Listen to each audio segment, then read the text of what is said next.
ang nakaraan sa You're My Favorite Song. I decided to go back to school. What?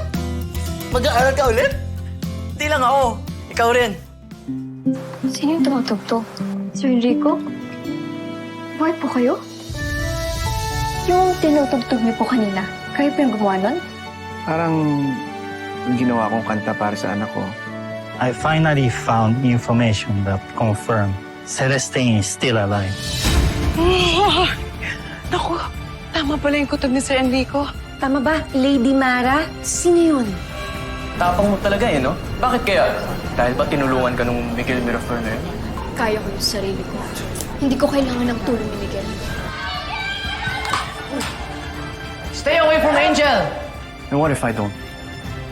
Ilang pason tatama sa'yo. Miguel, tama na. Ayoko madami kayo dito. No, Angel. This is between me and him.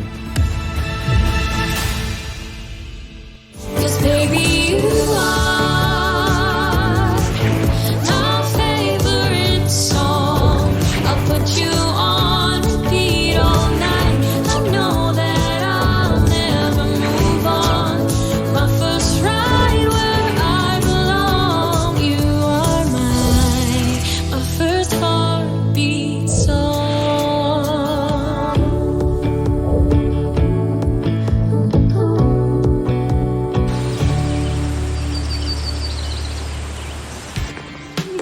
Apa?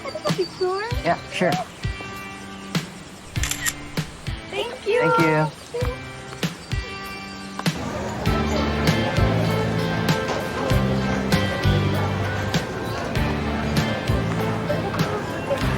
Sige.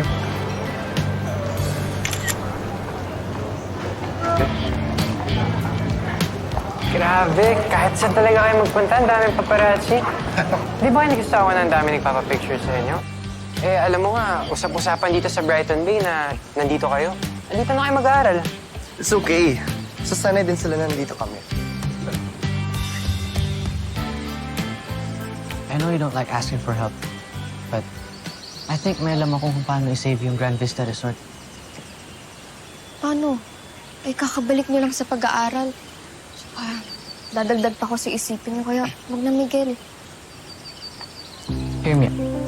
Hear me out. Diba, nawalan kayo ng staff dahil pinirate kayo ni Miss Serena?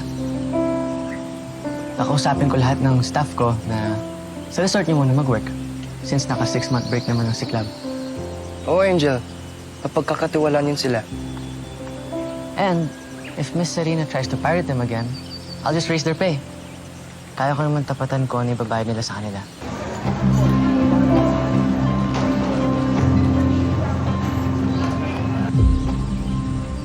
Baka magalit yung tatay mo sa'yo, Miguel. Di ba nakwento mo na hindi kayo magkasundo? Tsaka sobrang laking hassle nun sa'yo. Mapapagastos ka pa.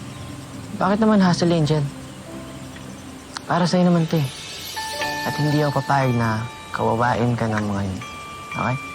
So please, let me help. Sobrang thank you talaga, Miguel, ah. Kailangan ko lang talaga maibangon yung resort namin. Ang kulang na lang, paano kung mapapabalik yung mga customers namin na nawala? I know I'm the last person you expect na tutulong sa inyo. Pero ako nang bahala sa pagpapabalik ng customers ng Grand Vista. Adi, Mamaya na ako mag-fangirl sa inyo, Miguel, Jacob.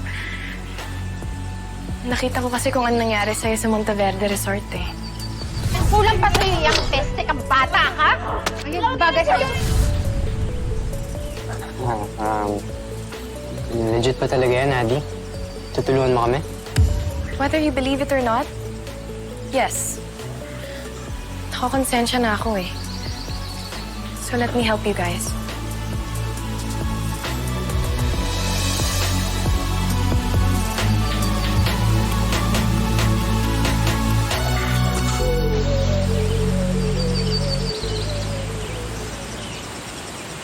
Napakabait pa naman ni Sir Enrico.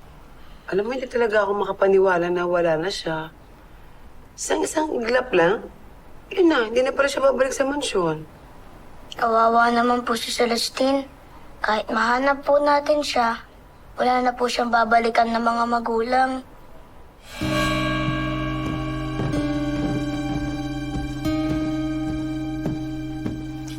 Teka. Ay, sandali. Anong gagawin niyo sa picture ni Ma'am Isabel, Sir Enrico at ni Celestine? Saan niyo dadalhin yan? Lady Mara, napag-utusan lang po kami. Nino, sino nagutusan niyo? Eh, ako ang nag-aalaga ng mansyong to, ah. Ako? Dahil ako ang amo dito. Eh, Miss Rina, alam niyo naman kung importante kay Sir Enrico yan, eh. Yes, and I'm grieving for my husband. At ayokong maalala na isa sa pinag-aawahin namin nung buhay pa siya is his delusion na buhay pa yung anak niya. Imagine, mas tinitignan pa nga niya yung painting ni Isabel at Celestine kaysa sa mga pictures ko. Kaya sige na, tapon niyo na yan. Opo, ma'am. Next time, don't question any of my decisions. Wala kang karapatan, Lady Mara. And you know, I can easily fire you.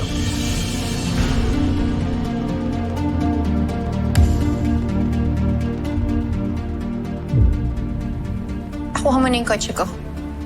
Punta ako sa resort.